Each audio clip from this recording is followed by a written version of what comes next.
Hey everyone, welcome back to the channel. If you're a fan of Stranger Things, you probably love the mix of 80s nostalgia, supernatural mystery, and the chilling story of a secret government lab. But what if I told you that the inspiration for Hawkins National Laboratory and the Upside Down might not be entirely fiction? Today, we're diving deep into one of the most bizarre and enduring conspiracy theories in American history, the Montauk Project.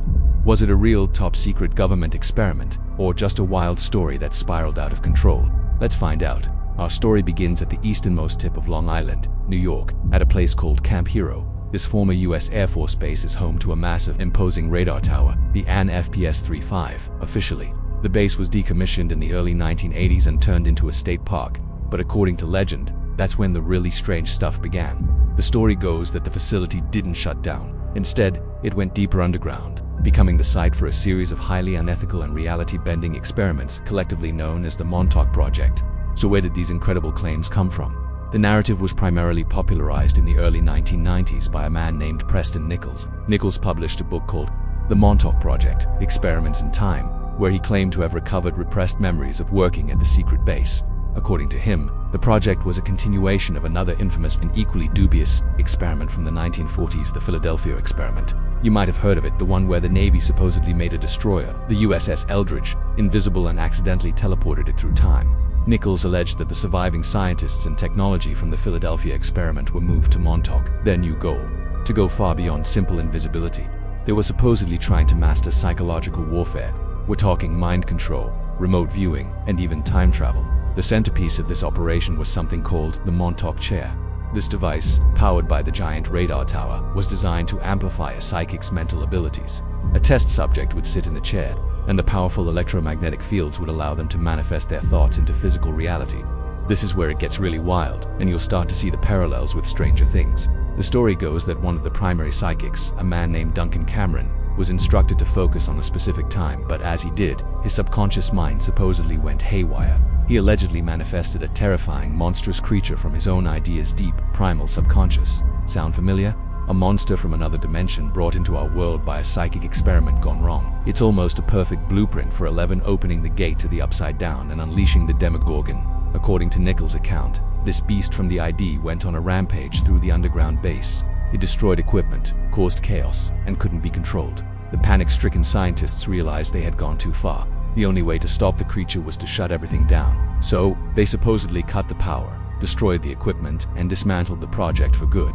The personnel had their memories wiped, and the base was abandoned, leaving only whispers and rumors. Another key part of the legend involves missing children. Proponents of the theory claim that the project abducted vulnerable kids and teenagers, the so-called Montauk boys, to use in their psychic experiments because their young minds were more malleable. This is another chilling echo we see in the story of 11 and the other child test subjects at Hawkins' lab. So, how much of this is true? Well, that's where the story hits a brick wall of reality. There is zero verifiable evidence, no declassified documents, no credible whistleblowers, and no physical proof that any of these experiments ever took place at Camp Hero. The US government has always denied the existence of both the Montauk Project and the Philadelphia experiment. Skeptics point out that Preston Nichols' story is full of inconsistencies and scientific impossibilities. Many believe he simply crafted a compelling piece of modern folklore, blending elements of real Cold War paranoia with science fiction tropes. The idea of secret underground bases and mind control experiments was a very real fear during that era. It was the perfect breeding ground for such a story to take root and flourish. The creators of Stranger Things, the Duffer Brothers, have openly acknowledged that their initial pitch for the show was titled Montauk. They planned to set the series in the Long Island town and directly incorporate the local legends surrounding the project, while they eventually moved the setting to the fictional town of Hawkins, Indiana.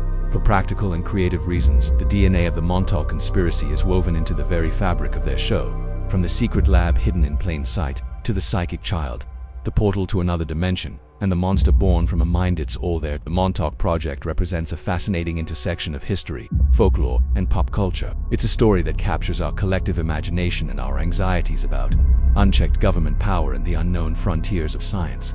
While the events described by Preston Nichols almost certainly never happened, the legend itself has become a powerful piece of modern mythology.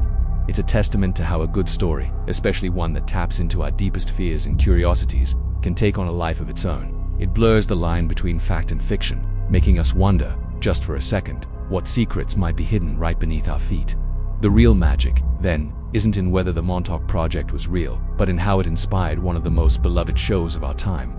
It proves that sometimes the most compelling stories aren't found in history books, but in the whispers and legends that grow in the shadows of real places. What do you think? Is it all just a fantastic story, or could there be a grain of truth hidden somewhere in the static? Let me know your theories down in the comments. I'd love to read what you think. Thanks so much for watching and for going down this rabbit hole with me. If you enjoyed this deep dive, don't forget to hit that like button and subscribe to the channel for more explorations into the strange and unexplained. Ring that notification bell so you won't miss our next video. Until next time, stay curious.